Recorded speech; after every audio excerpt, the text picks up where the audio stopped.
இன்றைய தினம் வேத பாட வகுப்பில் கலந்து கொண்ட அனைவருக்குமே நம்முடைய இரட்சகராம் இயேசு கிறிஸ்துவின் நாமத்திலே வாழ்த்துக்களுடன் என் வணக்கங்களை நேரெடுக்கிறேன். நாம் சென்ற சில வாரங்களாக வேதத்தில் உள்ள தேவ மனிதர்களுடைய வாழ்க்கையை, அவர்களுடைய கேரக்டர்ஸ், குணநலன்களை ஆராய்வதன் தியானிப்பதன் மூலமாக நம்முடைய வாழ்க்கையில கடைபிடிக்க வேண்டிய சில காரியங்களையும் தவிர்க்க வேண்டிய சில காரியங்களையும் அவர்கள் வாழ்க்கையிலிருந்து கற்று வருகிறோம். அந்த வரிசையில இன்றைய தினம் நாம் தியானிக்க இருப்பது யோசுவா. அவருடைய வாழ்க்கை, அவர் தேவனோடு எப்படி இடைப்பட்டார், அவருடைய குணநலன்களிலே சிறப்பு அம்சம் என்ன என்பதை பற்றி நாம் இன்று தியானிக்க இருப்போம். யோசுவாவை பற்றி சுருக்கமாக 4 வரிகளில் பார்க்கலாம் என்றால், தாழ்மை, விசுவாசம், தைரியம், கீழ்ப்படிதல். இந்த 4க்குமே அவரை ஒரு உதாரணமாக சொல்லலாம். யோசுவாவின் வாழ்க்கை எகிப்திலே அடிமையாக இருந்த நாட்களிலே ஆரம்பமானது. இவர் எப்பிராயிம் கோத்திரத்தை சேர்ந்தவர். இவருடைய தகப்பனார் இவருக்கு வைத்த பெயர் ஒசேயா. அதற்கு ரட்சிப்பு என்று அர்த்தம். ஆனால் மோசே இவருடைய பெயரை யோசுவா என்று மாற்றி பெயரிட்டார். அதற்கு யாவேயின் ரட்சிப்பு என்று அர்த்தம். யோசுவா என்று நமக்கு தமிழில் வருகிறது, ஜோசுவா என்று ஆங்கிலத்தில் வருகிறது. பட் எபிரேயத்தில் அவருடைய பேரு ஜொஹோஷுவா. அதனுடைய ஷார்ட் ஃபார்ம் தான் ஜோஷுவா. விசேஷமாக இயேசு கிறிஸ்து பிறப்பதற்கு முன் தேவதூதனால் யோசேப்புக்கும் மரியாளுக்கும் அவருக்கு வைக்கும்படியாக கூறப்பட்டதும் இதே பேர் தான். ஆனால் நம்முடைய வேதாகமம் கிரேக்கத்திலிருந்து லத்தீனுக்கோ ஆங்கிலத்துக்கோ வருகிற போது அந்த பெயரை நமக்கு பேர் குழப்பங்கள் இல்லாமல் இருக்க வேண்டும் என்பதற்காக ஜீசஸ் என்று அந்த மொழிபெயர்த்து வைத்தார்கள். இது நம்முடைய இயேசு கிறிஸ்துவுக்கு ஒரு நிழலாட்டமான ஒரு ஆளாக நாம் பழைய ஏற்பாட்டில் பார்க்கக்கூடிய ஒரு கேரக்டர் தான் இவர். தேவன் மோசேயின் மூலமாக இஸ்ரவேல் ஜனங்களை எகிப்தின் அடிமைத்தனத்திலிருந்து விடுவித்து வாக்குத்தத்த தேசமான கானானுக்கு வழி நடத்தின போது அந்த ஜன கூட்டத்திற்குள் இவரும் அடிமையாக இருந்து விடுவிக்கப்பட்டு வந்தவர். அவர் வந்த அந்த நாள் முதலே மோசேயுடன் உடனிணைந்த அவருடைய உதவியாளராக, அவருடைய ஊழியக்காரராக என்று வேதத்திலே மொழிபெயர்த்திருக்கிறார்கள். உண்மையிலே அவருடைய ஒரு வேலைக்காரனாக அவரோடு உடன் இருந்தவர். அந்த அடிமைத்தனத்திலிருந்து விடுதலையான உடனடியாக அவர் தன் வாழ்க்கையை மோசேயின் உதவியாளராகவே தொடர்ந்தார். அது மாத்திரமல்ல, அதிலே அவர் கடைசி வரை நிலைத்தும் நின்றார். யோசுவாவின் பெயர் வேதாகமத்தில் முதலாக கூறப்படுவது யாத்ராகமம் 17வது அத்தியாயம் 8லிருந்து 14 வசனங்கள் தான். அது நமக்கு நன்றாகவே தெரியும். கானான் நோக்கி பிரயாணமாக எகிப்தை விட்டு வெளியே வந்த ஜனங்களை அமலேக்கியர் பின்புறத்திலே தாக்கினார்கள். ரிவிதீம் என்கிற இடத்திலே பின்னாடி அவர்களை தாக்கினார்கள். அப்பொழுது மோசே யோசுவாவுக்கு கட்டளை கொடுத்தார், நீ ஜனங்களை கூட்டிக் கொண்டு போய் அவர்களுக்கு விரோதமாக யுத்தம் பண்ண, மலை மேலே நானும் ஆரோனும் ஊரும் என்று தேவனுடைய கோலை என் கையில் வைத்துக் கொண்டு நிற்கிறேன் என்று சொல்லி மலை மேலே ஏறி நின்றார். நமக்கு அந்த சம்பவம் நன்றாகவே தெரியும். அதிலே மோசே கோலை உயர்த்திய போது யோசுவா ஜெயம் கொண்டார். கோல் கீழே தாழ்ந்த போது அமலேக்கு ஜெயம் கொண்டான். எனவே ஆரோனும் ஊரும் மோசேனுடைய கரங்களை தாங்கினார்கள். கடைசி வரை அந்த யுத்தத்திலே அமலேக்கை முறியடித்தார் யோசுவா. இதில் நாம் நன்றாக தெரிந்து கொள்ள வேண்டிய ஒரு காரியம் என்னவென்றால், இந்த எகிப்திலே இவர்கள் இருக்கிற போது இவர்களுக்கு யுத்தம் பண்ணக்கூடிய ஒரு அனுபவமோ பயிற்சியோ கிடையாது. இவர்கள் செய்த வேலையெல்லாம் செங்கல் செய்கிற வேலை தான். ஆனால் அமலேக்கியர்கள் அவர்கள் பிறப்பிலிருந்து கடைசி வரைக்கே வெட்டு குத்து அடி தடி என்று அதிலே வளர்ந்து வந்தவர்கள். ஆனாலும் முன்பின் தெரியாத ஒரு காரியமாக இருந்தாலும் ஆணையிட்டவுடனே அதற்கு கீழ்ப்படிந்து சென்றார். அதனால தான் தேவன் அவருக்கு மோசேயின் மூலமாக ஒரு வார்த்தையை கொடுத்தார். அது யாத்திராகமம் 17வது அத்தியாயத்துல 14வது வசனத்துல நம்ம பார்க்கலாம். பின்பு கர்த்தர் மோசேயை நோக்கி, இதை நினைவு கூறும் பொருட்டு நீ ஒரு புஸ்தகத்தில் எழுதி யோசுவாவின் செவிகள் கேட்கும்படி வாசி. அமலேக்கை வானத்தின் கீழ் எங்கும் இராதபடி நாசம் பண்ணுவேன் என்றார். தன் ஜனங்களுக்கு விரோதமாக வந்தவனுக்கு விரோதமாக ஆணையிட்ட போது கிளம்பி சென்றார். இப்படியாக அவருடைய முதலாக வேதத்தில் ஒரு பேர் வருவது இந்த இடத்துலதான் ஆரம்பிக்குது. அதற்கு அடுத்தபடியாக சீனாய் மலையிலே தேவன் தரிசனமாகி நம்மளோடு உடன்படிக்கை செய்ததற்கு பிற்பாடு மோசையை தேவன் மேலே அழைக்கிறார். மலைக்கு மேலாக நீ ஏறி வா, நான் இவர்களுக்கு கொடுக்கக்கூடிய நியாய பிரமாணங்களையும் என்னுடைய கட்டளைகளையும் ஆராதனை முறையிலே நான் உனக்கு எழுதி தருகிறேன் வா என்று சொன்ன உடனே மோசே மலை மேலே ஏறி சென்றார். ஆனால் அப்பொழுது யோசுவாவும் அவரோடு உடன் சென்றவர் தான். இதை நம்ம யாத்திராகமம் புஸ்தகத்துல நம்ம பார்க்கலாம்.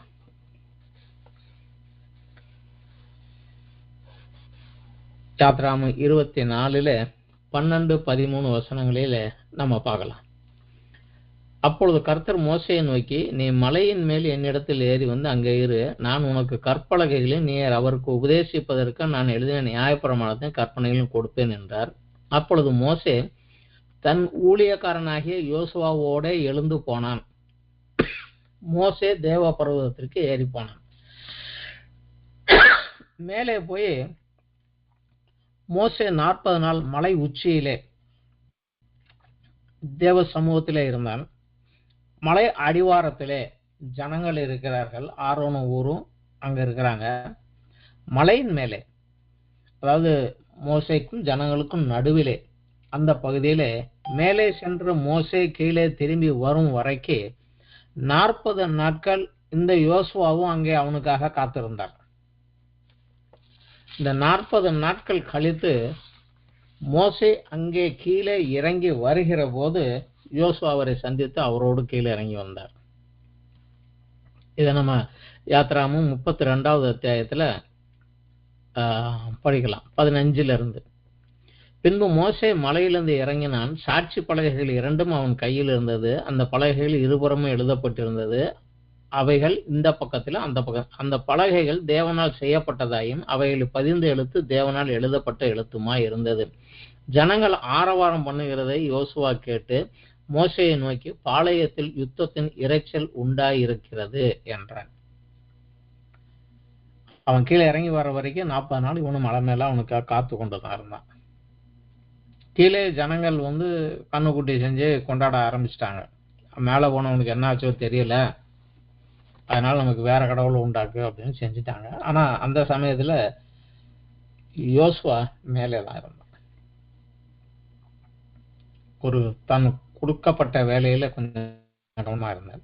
அது முதல் அவர் அங்க இருந்து கீழே இறங்கி வந்ததுக்கு அப்புறமும் மோசே ஆசரிப்பு கூடாரத்தை, பாளையத்துக்குள்ள இருந்த ஆசரிப்பு கூடாரத்தை பாளையத்துக்கு வெளியே கொண்டு போய் வச்சுட்டாரு.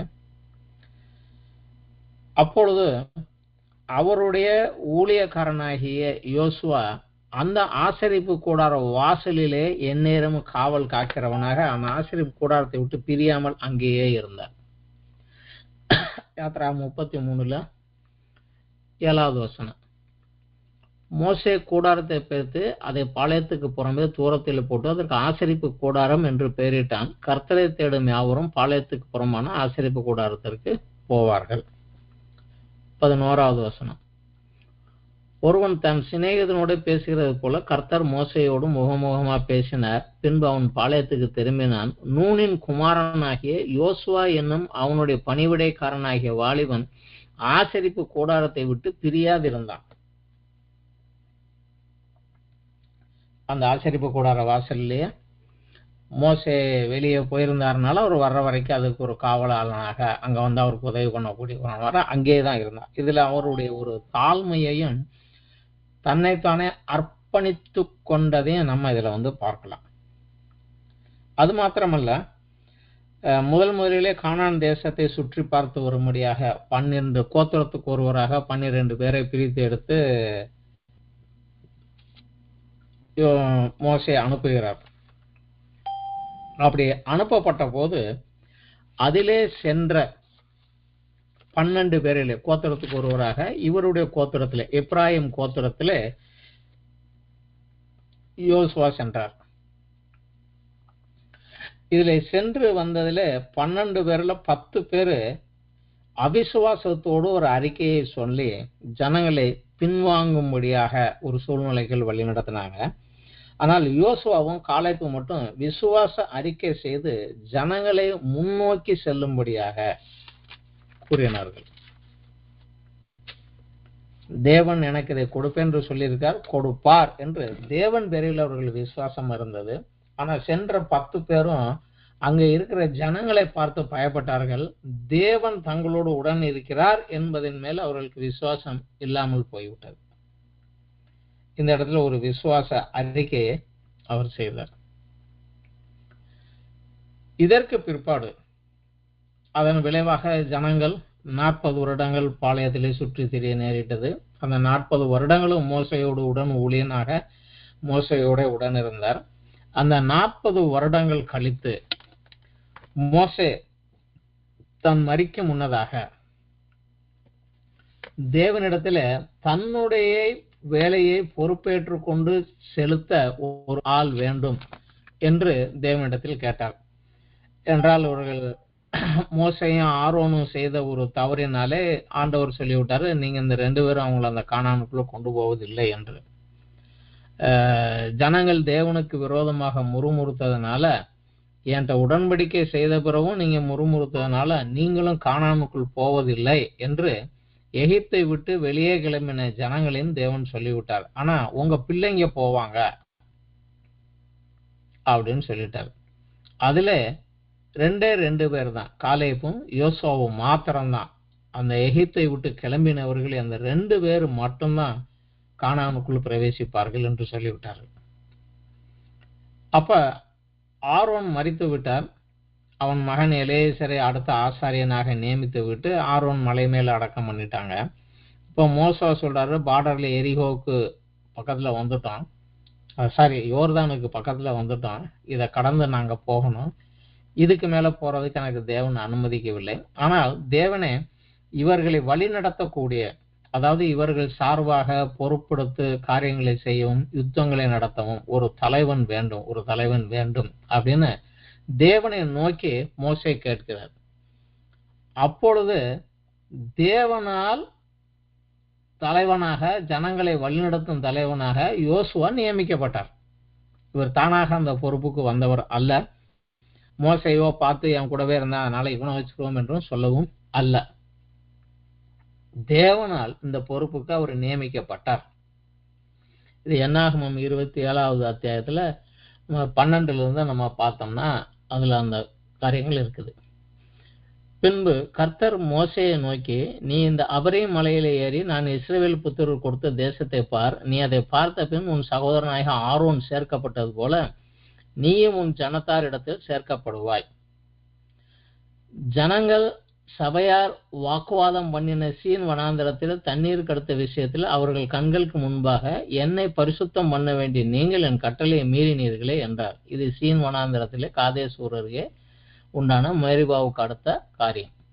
அப்பொழுது மோசே கர்த்தரை நோக்கி, கர்த்தருடைய சபை மேய்ப்பன் இல்லாத மந்தையை போல இராதபடிக்கு அந்த சபைக்கு முன்பாக போக்கும் வரத்துமாய் இருக்கும்படிக்கும், அதாவது போக்கும் வரத்துமாய் இருக்க முடியாது, அதை வழிநடத்தக்கூடியத, அவர்களுக்காக யுத்தம் பண்ணுவதும் எங்க போகணும் எங்க வரணும் என்று ஆலோசனை சொல்ல பண்ணத்தக்கதாக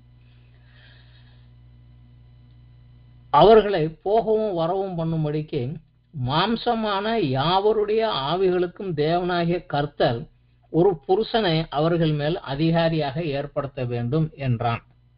மோசே ஆண்டவர்கிட்ட கேட்கிறாரு, இப்ப என் பொசிஷனை எடுத்துட்டீங்க, இது வரைக்கும் நான் உங்களை வழி நடத்திட்டு வந்தேன், இப்ப எனக்கு அப்புறம் உங்களுக்கு லீடர் யாருமே இதுல இல்லையே, ஒரு லீடரை நீங்க தான் நியமிக்கணும் என்று ஆண்டவரை கேட்கிறாரு. கர்த்தர் மோசேயை நோக்கி, ஆவியை பெற்றிருக்கிற புருஷனாகிய யோசுவா என்னும் நூனின் குமாரனை நீ தெரிந்து கொண்டு அவன் மேல் உன் கைகளை வைத்து அவனை ஆசாரியான எலேசருக்கும் சபைகளுக்கும் முன்பாக நிறுத்தி அவர்கள் கண்களுக்கு முன்பாக அவனுக்கு கட்டளை கொடு. இஸ்ரவேல் புத்திரராக சபையார் எல்லாரும் அவனுக்கு கீழ்ப்படியும்படிக்கு உன் கணத்திலே கொஞ்சம் அவனுக்கு கொடு அப்படின்னு சொல்றார். அவன் ஆசாரியனாக எலேசருக்கு முன்பாக நிற்க கடவன். அவன் நிமித்தம் அந்த ஆசாரியன் கர்த்தருடைய சன்னிதானத்தில் ஊரீம் என்னும் நியாயத்தினாலே ஆலோசனை கேட்க கடவன். அவருடைய கட்டளையின்படியே அவனும் அவனோட கூட இஸ்ரவேல் புத்திரராகிய சபையார் எல்லாரும் போகவும் அவருடைய கட்டளையின்படியே வரவும் வேண்டியது என்றார். மோசே தனக்கு கர்த்தர் கட்டளையிட்டபடியே யோசுவாவை அழைத்து கொண்டு போய் அவனை ஆசாரியான எலேசருக்கும் சபையாருக்கு முன்பாக நிறுத்தி அவன் மேல் தன் கைகளை வைத்து கர்த்தர் தனக்கு சொன்னபடியே அவனுக்கு கட்டளை கொடுத்தான். ஸோ இதுல அவர் லீடராக இவர் தானாக இல்லை, ஆனா தேவனால நியமிக்கப்பட்டார். அதுதாங்க. அது மாத்திரமல்ல, அதுக்கப்புறம் இந்த ஜனங்களுக்கு அந்த தேசத்துக்குள் போன உடனடியாக அந்த தேசத்தை பங்கு போட்டு கொடுக்கணும். 10.5 கோத்திரத்தாருக்கு 2.5 கோத்திரத்தார் இந்த பக்கம் இடம் வாங்கிட்டாங்க. யோர்தானுக்கு அந்த பக்கம் உள்ளதை ஜெயித்து விட்டு 10.5 கோத்திரத்தாருக்கு அது பங்கு போட்டு கொடுக்கணும். யாரு அதை பங்கு போட்டு கொடுப்பாங்க, யார் யாருக்கு கொடுப்பாங்க அப்படிங்கிற போது தேவன் சிலரை நியமிக்கிறார். ஒவ்வொரு கோத்திரத்துக்கும் ஒவ்வொரு மூப்பர்களை நியமித்து இவங்களும் ஆசாரியரும் இருந்து சீட்டு போட்டு இதை பங்கு போட்டு கொடுக்கட்டும் அப்படிங்கிறாரு. அந்த லிஸ்ட்லயும் யோசுவாவுடைய பேர் வருகிறது. 34:17 வசனம். மேலும் கர்த்தர் மோசேயை நோக்கி, உங்களுக்கு தேசத்தை பங்கிட்டு கொடுக்கும் மனிதரின் நாமங்களாவன ஆசாரியனாகிய எலேசரும் நூனின் குமாரனாகிய யோசுவாவுமே. அதை தொடர்ந்து ஒவ்வொரு கோத்திரத்துக்கும் ஒவ்வொருத்தர் யார் யாருன்னு பேர் கொடுக்கிறார். இந்த 10 கோத்திரத்துக்கும். ஸோ இதுலயும் அவருடைய பேர் அங்க வருது. நடத்தி கொண்டு போனோம், அங்க போய் அந்த தேசத்தை கொடுக்கறதுலயும் அந்த பொறுப்பையும் தேவன் அவர்களுக்கு கொடுத்துறாரு. உபாகம புஸ்தகத்திலேயும் 1வது அத்தியாயத்துல 38வது வசனத்துல மோசே சொல்கிறார், உனக்கு முன்பாக நிற்கிற நூனின் குமாரனாகிய யோசுவா அதில் பிரவேசிப்பான், அவனை திடப்படுத்த அவனே அதை இஸ்ரவேலுக்கு சுதந்திரமாக பங்கிடுவான் அப்படின்னு ஆண்டவரும் மோசே கிட்ட ஒரு கன்ஃபர்மேஷன் கொடுக்கிறார். ஒரு அடிமையாக எகிப்திலே அவருடைய வாழ்க்கை, அதாவது மோசையை எப்படி ஸ்டேஜ் பை ஸ்டேஜா ஆண்டவர் ஆயத்தம் பண்ணி கொண்டு வந்தாரோ, மோசே அரண்மனையில 40 வருடங்கள் சகல கலைகளும் கற்றுத் தேர்ந்தார். பாலைவனத்திலே 40 வருடங்கள் ஆடு மேய்க்கிறவர்களாக இருந்து தேவனினாலே உடைக்கப்பட்டு தன் ஊழியத்திற்கு ஆயத்தம் பண்ணப்பட்டார். கடைசி 40 வருடங்கள் அற்புத அடையாளங்களோடு காரியங்களை செய்ய கொண்டு சென்றார். தேவன் அவரை ஆயத்தப்படுத்தி கொண்டு வந்தார். அதே போலதான் யோசுவாவையும் தேவன் ஆயத்தப்படுத்தி கொண்டு வந்தார். அவர் முதல் 40 வருடங்கள் எகிப்திலே அடிமைத்தனத்திலே அடிமையினுடைய பாடுகள் கஷ்டங்கள் என்ன என்பதோடு கடந்து வந்தது. அடுத்த 40 வருடங்கள் இந்த வனாந்தர பிரயாணத்திலே மோசேயின் கீழ் ஒரு ஊழியக்காரனாக தன்னை தானே அர்ப்பணித்துக் கொண்ட ஒரு ஊழியக்காரனாக தாழ்மையோடு விசுவாசத்தோடு ஒரு அர்ப்பணிப்புள்ள ஒரு ஊழியக்காரனாக அவர் தன்னுடைய காரியத்தை தொடர்ந்து சென்றார். இந்த காரியங்கள் தான் தேவன் மோசேக்கு அப்புறம் ஒரு ஆளை நியமிக்க வேண்டும் என்பதற்கு அவர் மேல தேவன் கண்ட ஒரு காரியம். தேவன் மோசேக்கு பிற்பாடு அந்த பொறுப்பை ஒரு கையில கொடுத்தார். மோசே மரித்த பின்பு யோசுவா தலைமை பொறுப்பை எடுத்துக்கொண்டு யோர்தானை கடந்து கானான் தேசத்தில் பிரவேசித்தது முதல் அதிலிருந்து 6 ஜாதிகளை துரத்தி விட்டு 31 ராஜாக்களை ஜெயித்து அவர்கள் தேசத்தை இஸ்ரவேலருக்கு சுதந்திரமாக பங்கிட்டு கொடுத்து அவரது 110வது வயதிலே அவர் மரிக்கும் வரை அவர் செய்த காரியங்கள் எல்லாம் யோசுவாவின் புஸ்தகம் அப்படிங்கிற தலைப்புல நமக்கு பழைய ஏற்பாடுல இருக்குது.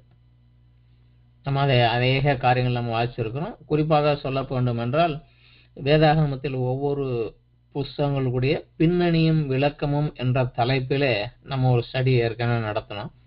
அதுல இந்த யோசுவா புஸ்தகத்தினுடைய பின்னணியும் விளக்கமும் போன 2/8/22 நடத்தி இருக்கிறோம். நம்மளுடைய ISPF உடைய யூடியூப் சேனல்ல கூட அந்த புஸ்தகம் தனியாகவே யோசுவான்ற புஸ்தகம் தனியாகவே இருக்கு. அதே நம்ம இன்னும் கொஞ்சம் படிச்சு பார்த்தா நம்ம சில காரியங்கள் தெரியும். யோசுவா தன் வாழ்க்கையிலே கற்றுக்கொண்ட சில காரியங்கள் மூலமாக நாமும் நம்முடைய வாழ்க்கையிலே கடைபிடிக்க வேண்டிய சில காரியங்களை நம்ம கற்றுக்கொள்ளலாம். நம்ம தியானிப்பதன் நோக்கமே அவரிடத்துல என்ன பிளஸ் இருந்தது, எப்படி ஆசீர்வாதம் அடைந்தார், இந்த வழியை நம்மளும் கைப்பற்றுவோம் அப்படின்னு கற்றுக்கொள்வதற்காகத்தான் யோசுவா தன் வாழ்க்கையில கற்றுக்கொண்ட சில காரியங்கள். முதலாவது காரியம், முதலாக அவர் வாழ்க்கையில அவர் கற்றுக்கொண்ட காரியம், ஜெயமோ கர்த்தரால் வரும். வல்லமையும் பலனும் வெற்றியும் தேவன் கொடுப்பது என்பதை அவர் கற்றுக்கொண்டார். எப்படி கற்றுக்கொண்டார் என்றால், முதலாக அமலேக்கிற்கு விரோதமாக யுத்தம் பண்ண அவர் சென்ற போது மலை மேலே இருந்து மோசே, ஆரோன், ஊர் என்பவர்கள் இருந்து ஜெபித்த போது மோசே தன் கரத்தை உயர்த்தின போது தான் சத்துருக்களின் மேலே ஜெயம் பெற்றதையும், மோசே கை தளர்ந்து கீழே இறங்கின போது சத்ரு தன்னை மேற்கொண்டதையும் அனுபவத்திலே அவர் கற்றுக்கொண்டவராக இருந்தார். அதனால ஜெபமும் அதன் விளைவாக தேவன் அருளும் பலமுமே ஜெயம் கொடுக்கும் என்பதை அறிந்திருந்தார். இதே காரியத்தை ஒரு பிற்கால வாழ்க்கையிலே அவர் கடைபிடித்தார். எரிகோவுக்கு விரோதமாக சென்ற போது தனித்து நின்று தேவ சமூகத்திலே தேவ ஆலோசனை பேரை ஜெபம் பண்ண போனது தேவனால் ஒரு விசேஷமாக ஒரு ஆலோசனையை பெற்று எரிகோவை ஜெயிக்கக்கூடிய வழியை கொண்டு வந்தார். அதே போல அடுத்த முறை கிபியோனிற்கு விரோதமாக எமோரியர்கள் வந்தபோது இவர் அங்கே யுத்தம் செய்ய சென்ற போதும் ஒரு இக்கட்டான சூழ்நிலையிலே தேவனை நோக்கி பேசி தேவனோடு ஜெபித்து, யுத்தம் நடக்கிற போதே தேவனோடு பேசி ஜெபித்து தேவனுடைய ஆலோசனையை பெற்று அற்புதமாக இதுவரை எந்த மனிதனும் செய்ததில்லை என்று சொல்லக்கூடிய விதத்திலே ஒரு வெற்றியை அங்கே பெற்றார். சோ ஜெயமோ கர்த்தரால் வரும். அதற்கு ஜபமும் தேவ சமூகத்தில் தன்னை தாழ்த்துவதும் வேண்டும் அப்படிங்கிறத அவர் அனுபவத்தில் கத்திருந்தார். இன்றைக்கு நம்மளுக்கு கூட தெரியும்,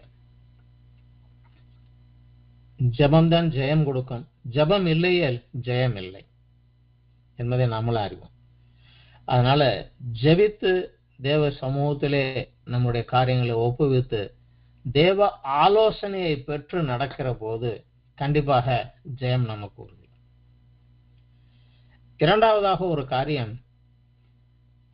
எந்த தலைவனுமே முதலிலே ஒரு ஊழியக்காரன் தான்.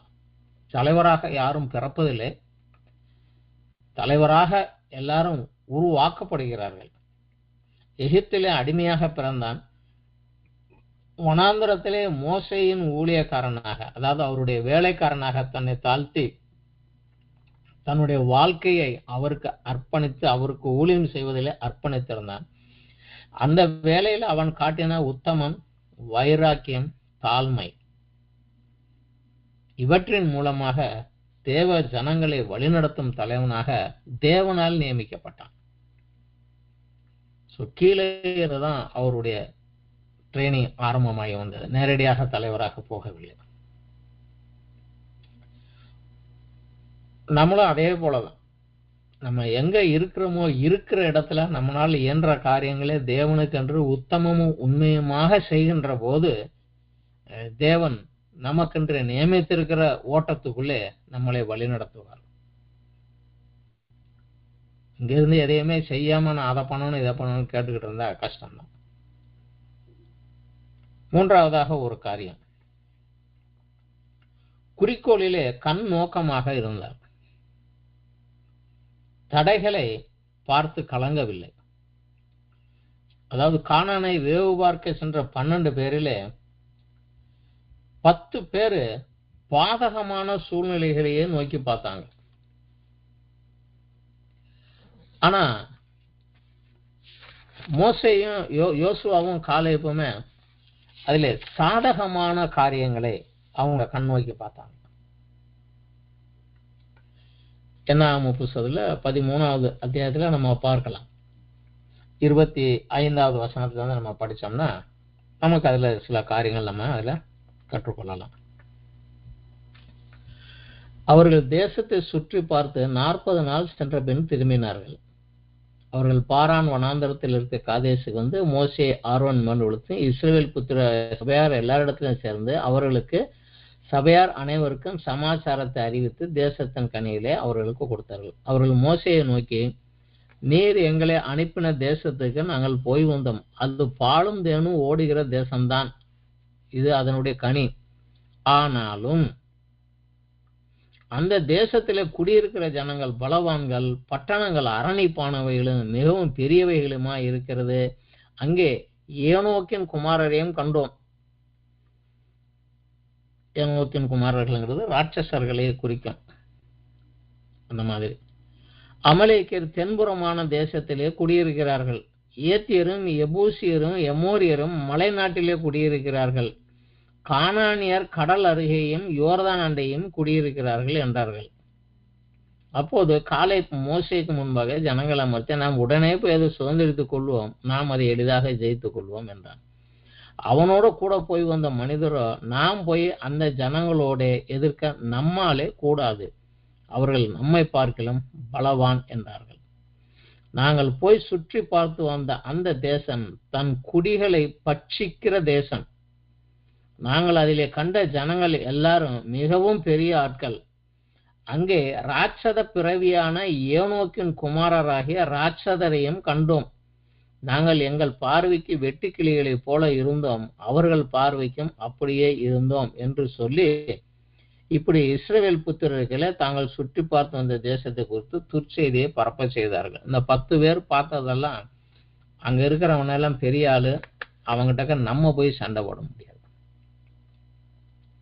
ஆனா யோசுவாவும் காலேபும் சொன்ன வார்த்தை இதே, இது 14வது அத்தியாயத்துல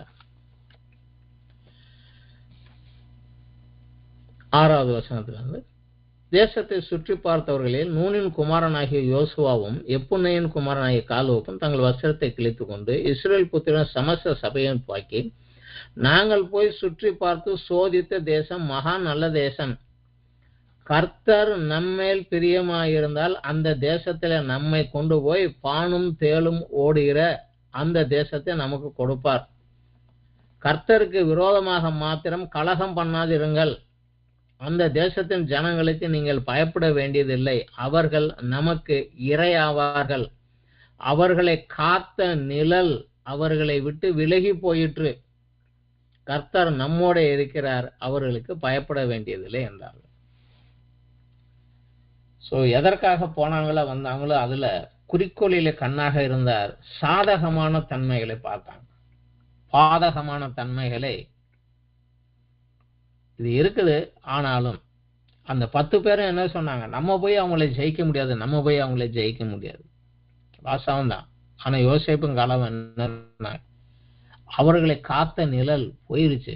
கர்த்தர் நம்மோட இருக்கிறார், நம்ம கூட இருக்கிறதுனால அங்க இருக்கிறதெல்லாம் ஓடி போயிருச்சு. நம்ம எளிதாக அவர்களை மேற்கொள்ள முடியும்.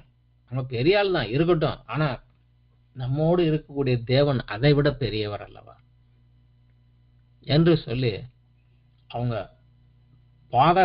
சாதகமான ஒரு காரியத்தை கண்ணோக்கமா இருந்தாங்க. அவங்க பாதகமான ஒரு காரியத்தில் கண்ணோக்கமா இருந்தனால அவங்க அங்க போக மாட்டாம அதன் விளைவாக தண்டிக்கப்பட்டு 40 வருஷம் வனாந்தரத்தை சுத்த வேண்டியதாயிடுச்சு. இன்றைக்கு கூட அநேக ஜனங்கள் தேவனுக்கு ஊழியம் செய்யணும், அது விசேஷமாக ஊழியம் செய்ய முடியாது. தேவனால் அழைப்பு பெற்ற அநேகர் கூட ஊழியத்தை நிமித்தம் வரக்கூடிய பிரச்சனைகளையும் தடைகளையும் பார்த்து கொண்டு நின்றுறாங்களே தவிர ஊழியத்தின் போது உடன் வருகிற தேவனை பார்க்க தவறி விடுகிறார்கள். மோசேயை ஆண்டவர் பார்வோன் இடத்துல அனுப்புவேன் போ என்று சொல்லல, உன்னை அனுப்புவேன் நீ வான்னு தான் சொன்னார். நான் உன்னோடு கூட வருவேன்னு தான் சொன்னார். எந்த ஒரு ஊழியக்காரன் ஆண்டவர் ஒரு ஊழியத்துக்காக ஒரு காரியத்துக்காக அனுப்புகிற போது அவர் அவனோட உடன் வருகிற தேவன். இந்த காரியத்துல யோசுவா கொஞ்சம் சாலிடாகவே நின்றார். அடுத்தபடியாக பார்க்க வேண்டிய ஒரு காரியம்னா அவருக்கு இருந்த ஒரு தைரியம். அவர் ஏற்றுக்கொண்ட பொறுப்பு சவால் நிறைந்தது, மிகவும் கடினமான பொறுப்பு. முதலில் அவர் பயப்பட்டார் தான். ஏன்னா வேதத்தில் அந்த ஒரு வார்த்தையை திருப்பி திருப்பி திருப்பி திருப்பி நம்ம படிக்கலாம். மோசேயினுடைய ஸ்தானத்திலே மோசேயினுடைய இடத்தில் இருந்து ஜனங்களை வழிநடத்த வேண்டிய பொறுப்பு. யாருடைய ஸ்தானத்துல நம்ம உட்கார போறோம்? மோசே எப்பேற்பட்ட மனிதர்? தேவனோடு முகமுகமாக பேசுகிறவர், மிகப்பெரிய தீர்க்கதரிசி, எகிப்திலே அற்புதங்களை செய்தவர், வனாந்திர வழியிலே அற்புதங்களை செய்தவர், தேவனோடு பேசி பெரிய காரியங்களை சாதித்து கொடுத்தவர். அவருடைய இடத்திலே நான் நின்று இவங்களை நடத்துவதா? அவர் எம்மாத்திரம் அவர் செய்த வேலையை செய்வதற்கு என்னால் இயலாதே அப்படிங்கிற ஒரு பயம் இருந்தது. இரண்டாவதாக காரியம், இந்த ஜனங்களுடைய கலக குணத்தையும் அவர் அறிந்திருந்தார். கொஞ்சம் கஷ்டம் வந்தாலும் உடனே ஒன்னால தான் வந்துச்சுன்னு நம்ம மேல கல்லடிக்க வந்துடுவாங்க இவங்க. இதை அனுபவத்திலையும் அறிந்திருந்தவர். அதனாலதான் இவரை விசேஷமாக 3 குழுவினர் இவரை திடப்படுத்தினாங்க. உபாகமம் 31வது அத்தியாயத்துல பார்த்தா மோசே அவரை பார்த்து சொல்றார், அவரை நியமிக்க முன்னாடி அவர் சொல்லுகிறார். 31ல 7-8 வசனம் நம்ம படிக்கலாம்.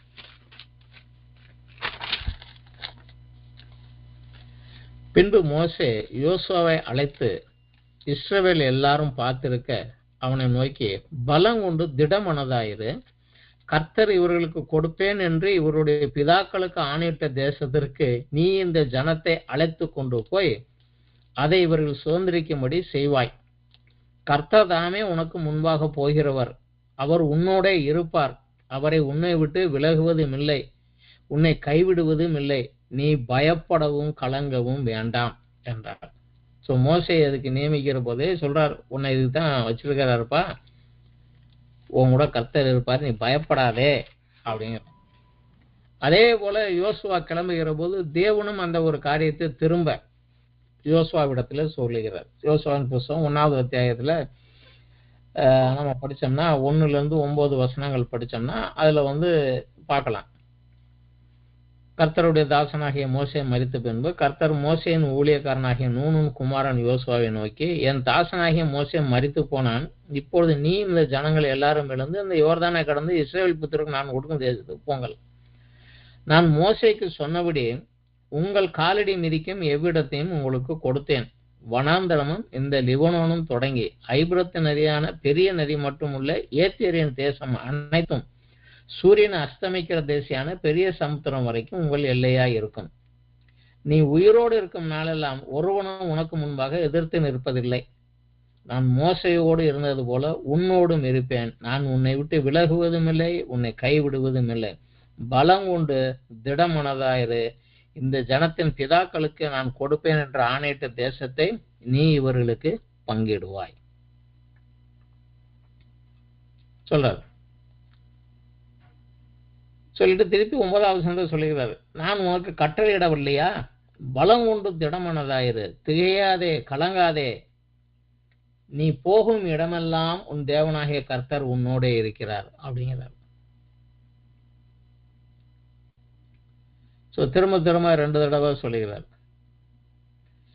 7வது வசனத்துல, என் தாசனாகிய மோசே உனக்கு கற்பித்த நியாயப்பிரமாணத்தின்படி எல்லாம் செய்ய கவனமா இருக்க மாத்திரம் மிகவும் பலம் கொண்டு திடமனதாயிரு, நீ போகும் இடமெல்லாம் புத்திமானாய் நடந்து கொள்ளும்படி அதை விட்டு வலது இடது தூரம் விலகாது இருப்பாயாக.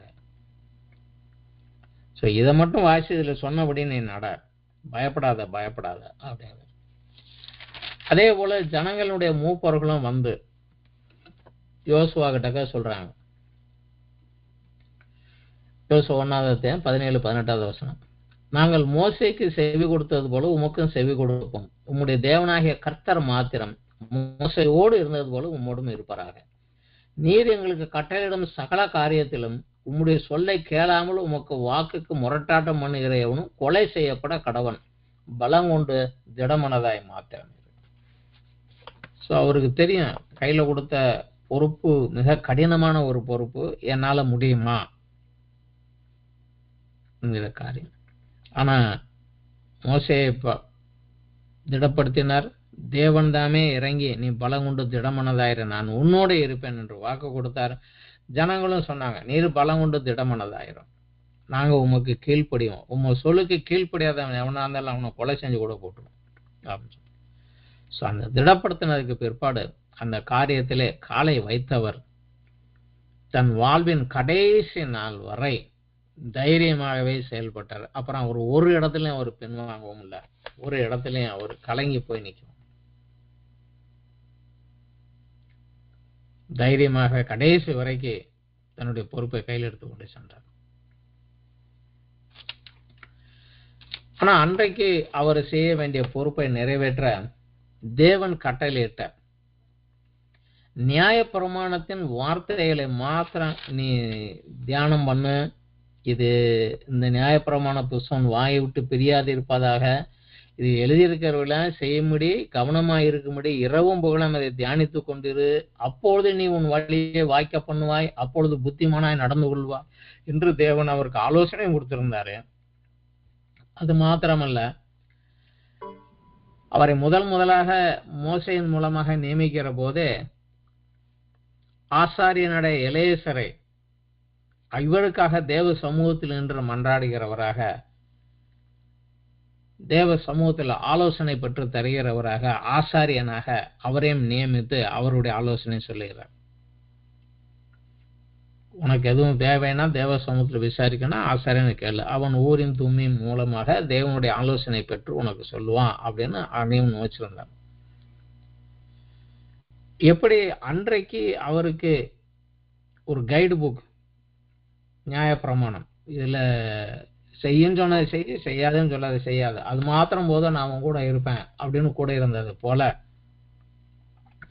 அவருக்காக தேவ சமூகத்திலே விசாரிக்க, தேவ சமூகத்திலே ஆலோசனைகள் கேட்க ஒரு ஆசாரியன் இருந்ததை போல, இன்றைக்கும் நம்முடைய வாழ்க்கையிலும் ஆசீர்வாதமும் ஜெயமும் பெறுவதற்கு தேவனுடைய வார்த்தையும் நம்முடைய பிரதான ஆசாரியராகிய இயேசு கிறிஸ்துவனுடைய ஜெபமும் பரிந்து பேசுகிற மன்றாட்டம் நமக்கு உண்டு. இதையும் நம்ம மறந்துடக்கூடாது.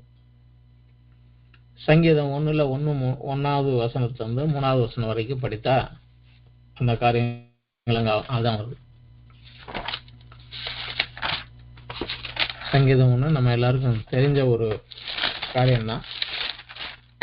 துன்மார்க்குடைய ஆலோசனை நடவாமல், பாய்வெளி வழியில் நில்லாமலும், பரியாசம் உட்காரும் இடத்தில் உட்காராமலும், கர்த்தருடைய வேதத்தில் பிரியமாய் இருந்து இரவும் பகலும் அவருடைய வேதத்தில் தியானமாய் இருக்கிற மனுஷன் பாக்கியவான்.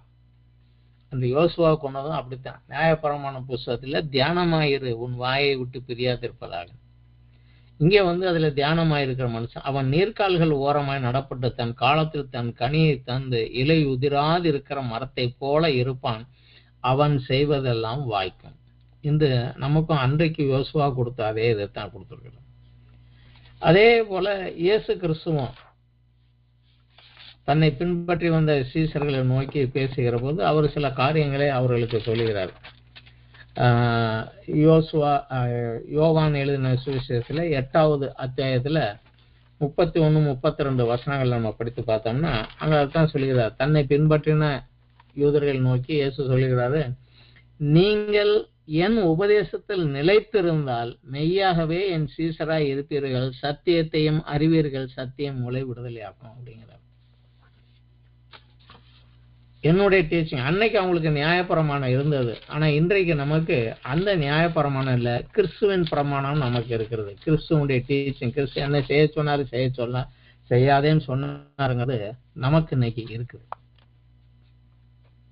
அதே போல யோவான் 15வது அத்தியாயத்துல 7-8 வசனங்கள் அவர் சொல்லுகிறார்.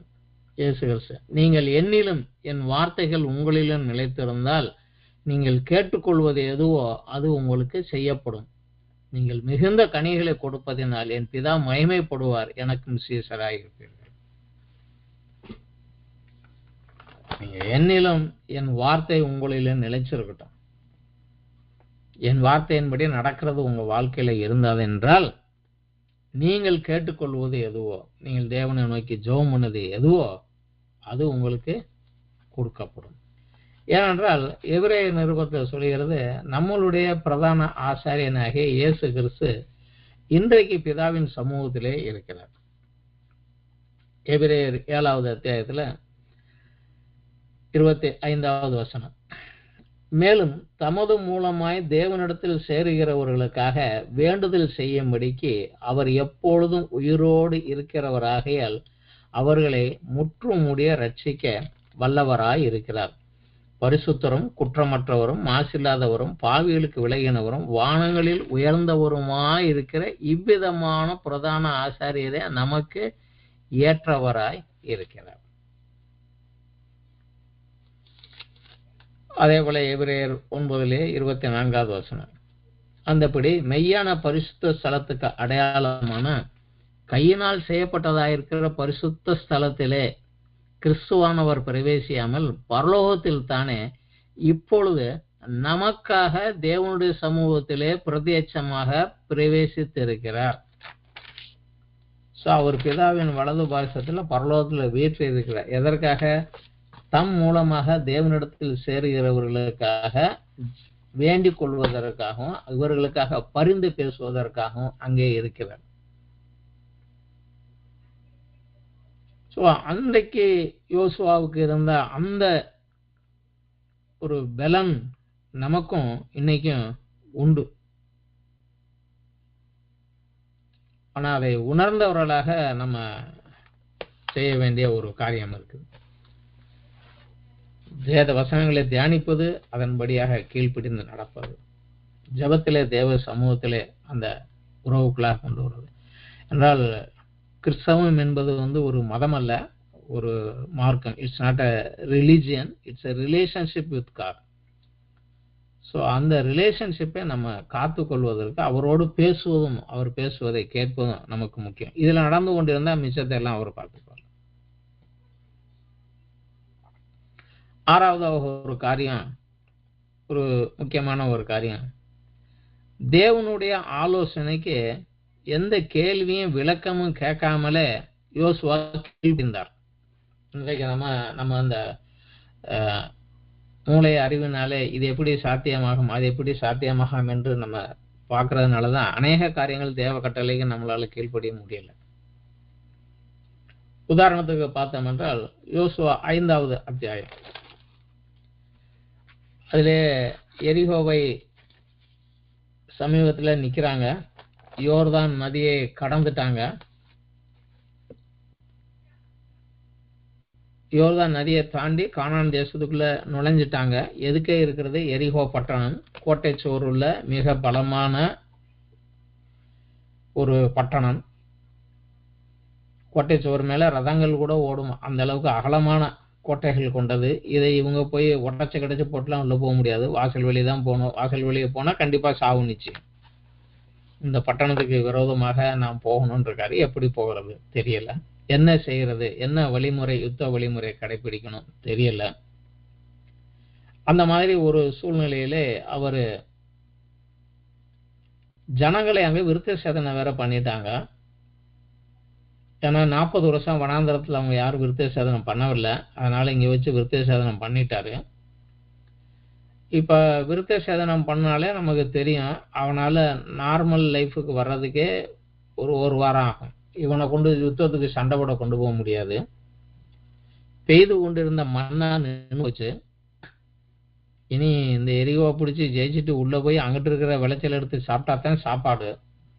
பின்னாடி யோர்தான் நதியை தாண்டி வந்துட்டோம். இப்ப நதி திரும்பவும் வெள்ளம் கரை புரண்டு போகுது. வரும்போது உடன்படிக்கையை கொண்டு ஆசாரியன் வந்த போது தண்ணி நின்றது. ஆனா திருப்பி போறது உடன்படிக்கையை கொண்டுட்டு அங்கிட்டு போக முடியாது. ஏன்னா வாக்குத்தத்த தேசம் இங்கதான், அங்க போறதுக்கு நமக்கு வாக்கு கிடையாது. ஒரு சிக்கலான ஒரு சூழ்நிலை, என்ன செய்வது என்று அறியாமல் அவர் ஒரு மாலையிலே தேவ சமூகத்தை தேடி அவர் போய் நிற்கின்ற போது அவருக்கு அங்கே கர்த்தருடைய தூதனுடைய ஒரு தரிசனம் கிடைக்குது. யோசுவா 5வது அத்தியாயம் 13வது வசனம். பின்னும் யோசுவா எரிகோவின் வெளியிலிருந்து தன் கண்களை ஏறெடுத்து பார்க்கும்போது இதோ ஒருவர் அவனுக்கு எதிரே நின்றார். உருவின பட்டயம் அவர் கையிலே இருந்தது. யோசுவா அவரிடத்தில் போய், நீர் எங்களை சேர்ந்தவரோ எங்கள் சத்துருக்களை சேர்ந்தவரோ என்று கேட்டான். உருவின பட்டயத்தோட ஒருத்தர் நின்னார். போன வாரம் நம்ம பார்த்தோம், பிழையம் பார்த்தது இவரைத்தான். உருவின பட்டயத்தோடு நிக்கிறவரை பார்த்தனதும் தாள கீழே விழுந்து கண் திறக்கப்பட்டு கத்தனார். கர்த்தருடைய தூதனானவர்.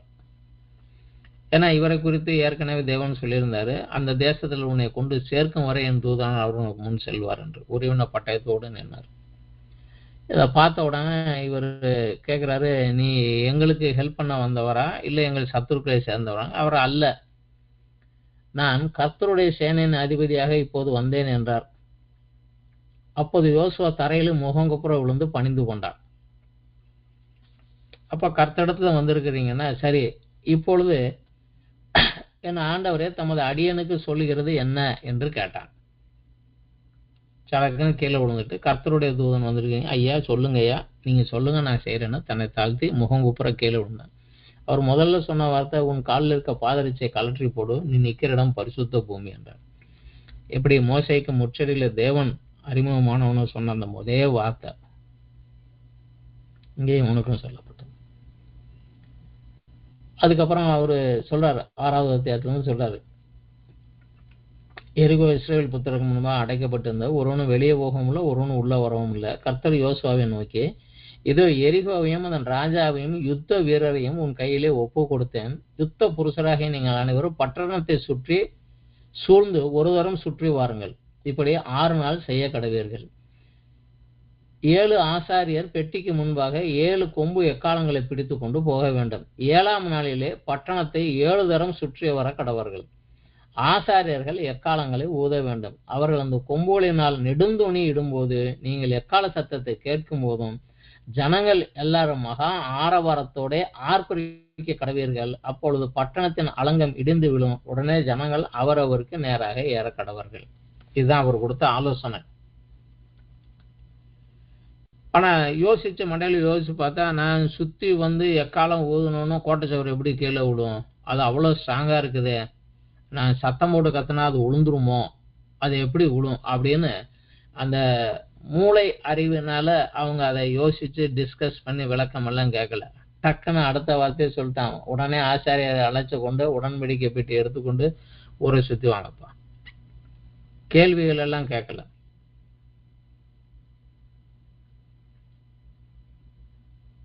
டக்குன்னு அடுத்த நிலைமை அவர் சொன்னாரு, கீழ்ப்படியவன், அவ்வளவுதான். அது புரியுதோ புரியலையோ, அது எப்படியோ அதெல்லாம் தெரியாது.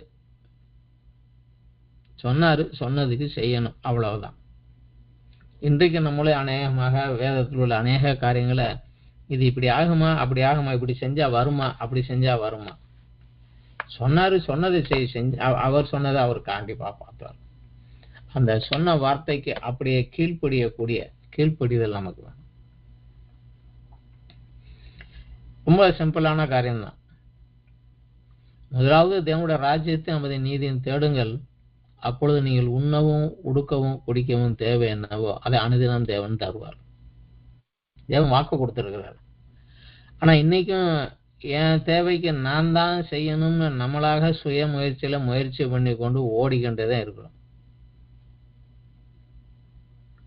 அவர் முதலாவது சொன்ன காரியத்தை 2வதாக காரியம் வைக்கிறனாலதான் நமக்கு கொஞ்சம் நிறைய சிக்கல்கள்லாம் ஓடுது. அவர் சொன்ன கேள்விக்கு விளக்கம் கேட்காம அப்படியே கேள்விப்பட்டிருந்தார். யோர்தானை கடந்ததும் அப்படித்தான். உடன்படிக்கை பெட்டி எடுத்துக்கொண்டு ஆசிரியர் நடக்க சொல்லு, யோர்தானை கடந்து போங்க அப்படின்னு சொன்னார். அவ்வளவுதான் சொன்னார் அவர்.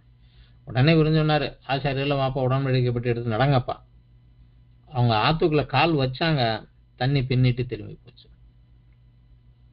கேள்வி கேட்காமல் கீழ்ப்படி. இது அவர்கிட்ட இருந்த ஒரு விசேஷமான ஒரு குணம். இன்றைக்கு நம்மகிட்ட இருக்க வேண்டிய ஒரு காரியம் அதுதான். ஆண்டவர் சொல்லியிருக்காரு, இயேசு சொல்லியிருக்காரு, கீழ்ப்படியணும், அவ்வளவுதான். அடுத்தபடியாக பரிசுத்தமும் சுத்திகரிப்பும் தேவ ஆசீர்வாதத்தையும் அற்புதத்தையும் பெற்று தரும் அப்படிங்கிறதுல அவர் கொஞ்சம் திடனாக இருந்தார். யோர்தானை கடப்பதற்கு முன்னதாக ஜனங்களை பார்த்து சொல்லுகிறார் அவர். யோசுவா 3வது அத்தியாயத்திலே 5வது வசனத்தில் நாம பார்க்கலாம். யோசுவா ஜனங்களை நோக்கி, உங்களை பரிசுத்தம் பண்ணிக்கொள்ளுங்கள், நாளைக்கு கர்த்தர் உங்கள் நடுவிலே அற்புதங்களை செய்வார் என்றார். அற்புதமாக என்னை வழிநடத்த வேண்டும் என்றால் அதை சுதந்திரிக்கிற நான் பரிசுத்தத்துக்குள் இருக்க வேண்டும் அப்படிங்கிறத அவர் தெரிந்து வைத்திருந்தார். அதே போல யோர்தானை கடந்து வந்த உடனடியாக ஆபிரகாமுக்கு தேவன் வாக்கு கொடுத்த அந்த தேசத்தை ஆபிரகாம் சந்ததியை நாம் சுதந்திரிக்க போகிறோம். ஆனால் ஆபிரகாமோடு தேவன் உடன்படிக்கை அடையாளமாக கொடுத்த அந்த விருத்த சேதனம் இல்லாமல் நான் அதை சுதந்திரிப்பது கூடாது. அதனால இந்த வனாந்திரத்தில் இருந்த 40 வருஷமாக யாரும் விருத்த சேதனம் பண்ணவில்லை. ஆனாலும் உடன்படிக்கை தேசத்துக்குள்ள, வாக்குத்தத்த தேசத்துக்குள் கால் வைக்க முன்னாடி உடன்படிக்கையின்படி விருத்த சேதனம் செய்து விட்டுத்தான் போக வேண்டும் என்று செய்து விட்டுதான். அந்த பரிசுத்தமும் உடன்படிக்கையின்படி நடப்பதும் முக்கியம் அப்படிங்கிறது அது இல்லாம நம்ம செய்ய முடியாது அப்படிங்கறது கண்டார். இன்றைக்கு நமக்கும் தான் ஞான ஸ்நானத்தின் மூலமாக, உடன்படிக்கையின் மூலமாகத்தான் கிறிஸ்துவின் மூலமாக தேவனோடு நாம் உடன்படிக்கை செய்வதுதான் ஞான ஸ்நானம். அது புரிந்து கொண்டு அது என்னவென்று செஞ்சு அந்த உடன்படிக்கையின்படி நடக்க வேண்டாம். அடுத்தபடியாக பரிசுத்தத்தில் வளர வளர வளரத்தான் அற்புதங்களையும் அதிசயங்களை நம்ம வாழ்க்கையில நம்ம பார்க்க முடியும். பரிசுத்தம் இல்லாமல் தேவ சமூகத்தில் பெயர்வது கடினமான ஒரு காரியம். இதுல அவர் கொஞ்சம் சரியாகவே விவரமாக நடந்தார். அடுத்தபடியே யோசுவா தன் வாழ்க்கையில ஒரே ஒரு முறைதான் தவறு செய்தார். இதை எப்ப அந்த தவறு செய்தார் அப்படின்னா, இவங்க எரிகோவை ஜெயித்த உடனடியாக கிவியோன் அவங்க இவர்கிட்ட ஒரு ஏமாத்து வேலை பண்றாங்க. கெட்டுப்போன சாப்பாட்டையும் கிழிஞ்சு போன ட்ரெஸ்ஸையும் போட்டுட்டு வந்துட்டு, நாங்க ரொம்ப தூரத்துல இருந்து வந்தோம் ஐயா, உங்க ஆண்டவருடைய பேரையும் அதையெல்லாம் கேள்விப்பட்டு உங்களோட உடன்படிக்கை பண்ண வந்தோம், எங்களோட உடன்படிக்கை பண்ணுங்க அப்படிங்கிறாங்க.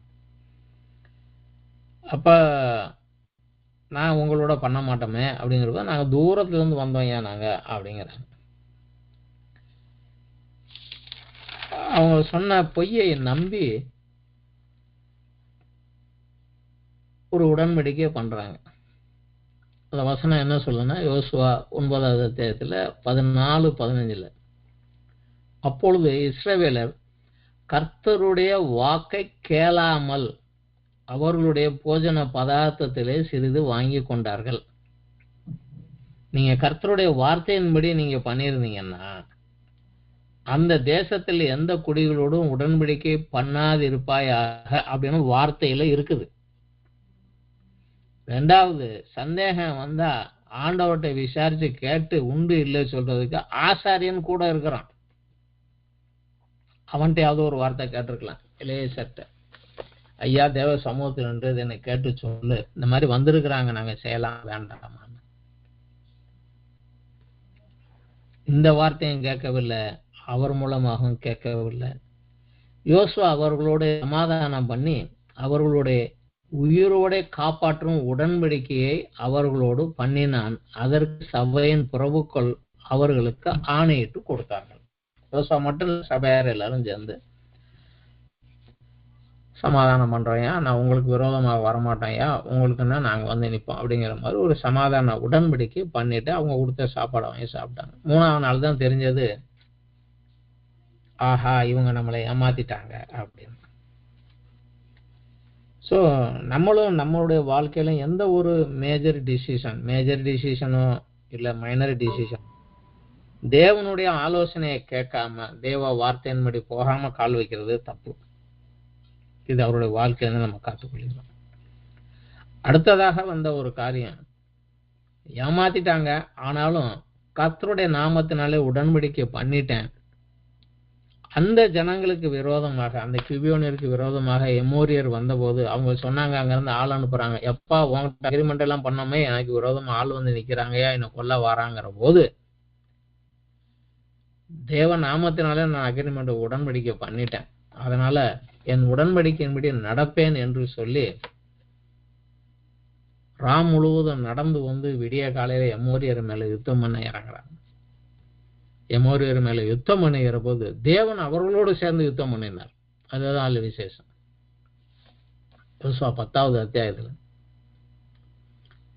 யோசுவா கீழ்காலில் இருந்த ராம் முழுவதும் நடந்து திடீரென்று அவர்கள் மேல் வந்து விட்டான். கர்த்தரோ அவர்களை இஸ்ரவேலுக்கு முன்பாக கலங்க பண்ணினார். கிபியோனில் மகா சங்காரமாய் மடங்கெடுத்து பெத்ரோனுக்கு போகிற வழியில துரத்தி அசக்கா மட்டும் அவர்களை முறியடித்தார்கள். அவர்கள் பெத்தோர்வனிலிருந்து இறங்குகிற வழியில இஸ்ரவேலுக்கு முன்பாக ஓடி போகையில் அசக்கா மட்டும் ஓடுகிற அவர்கள் மேல் கர்த்தர் வானத்திலிருந்து பெரிய கற்களை விழப்பண்ணினார். அவர்கள் செத்தார்கள். இஸ்ரவேல் புத்திரர் பட்டயத்தால் கொன்றவர்களை பார்க்கலாம், கல் மலையினால் செத்தவர்கள் அதிகமாய் இருந்தார்கள். கர்த்தர் அவர்களோடு சேர்ந்தவுடன் வந்து நின்றார், யுத்தம் பண்ணினார்.